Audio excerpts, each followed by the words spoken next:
There's something about the ninth that is so important, historically, musically, and emotionally. It has, of course, something to do with death.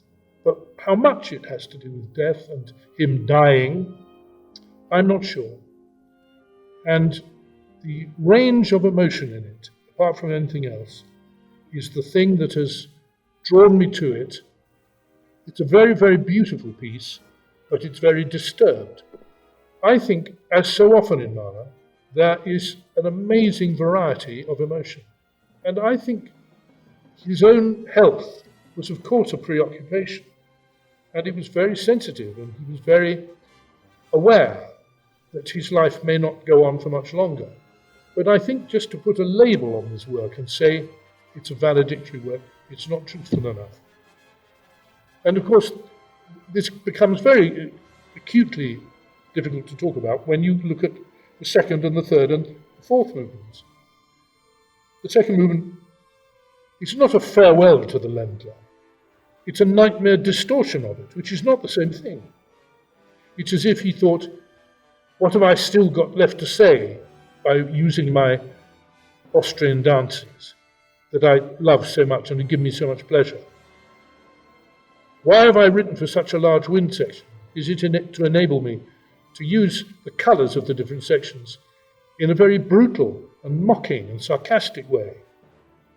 And it's just another distortion that surely belongs to the beginning of the 20th century.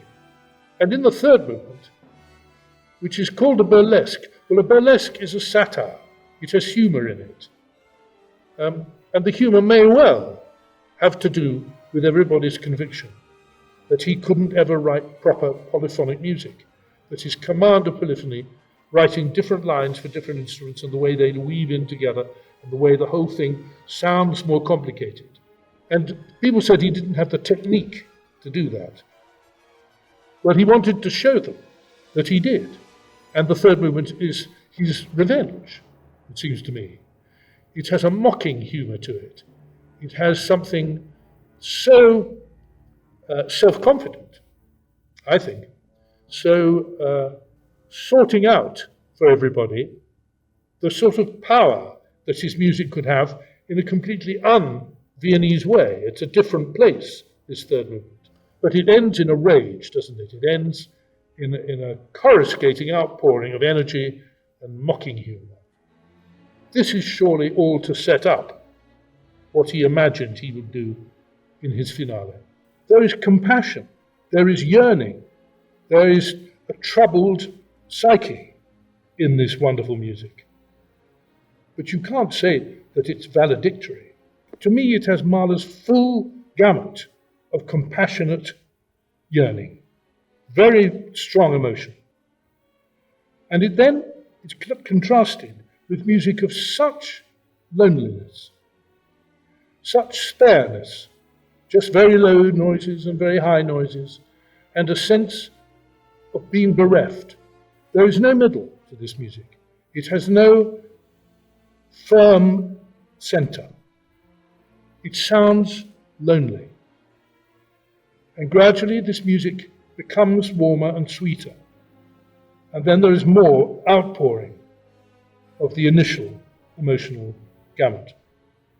And that strong emotional gamut builds up and up and up until the torment of it, trying to find the right words, trying to find the right notes to express something so vital.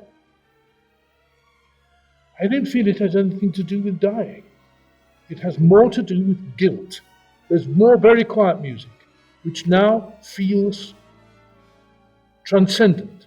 It feels as if we've gone on to another higher emotional plane, that we're way above everyday life, way above the concerns of the depth of depravity in everyday life that everybody has to fight with. And I think that is what is so moving about the piece, that at the end one has this feeling that the journey has been made, something has been expressed that was crying out to be expressed, and now it's been done.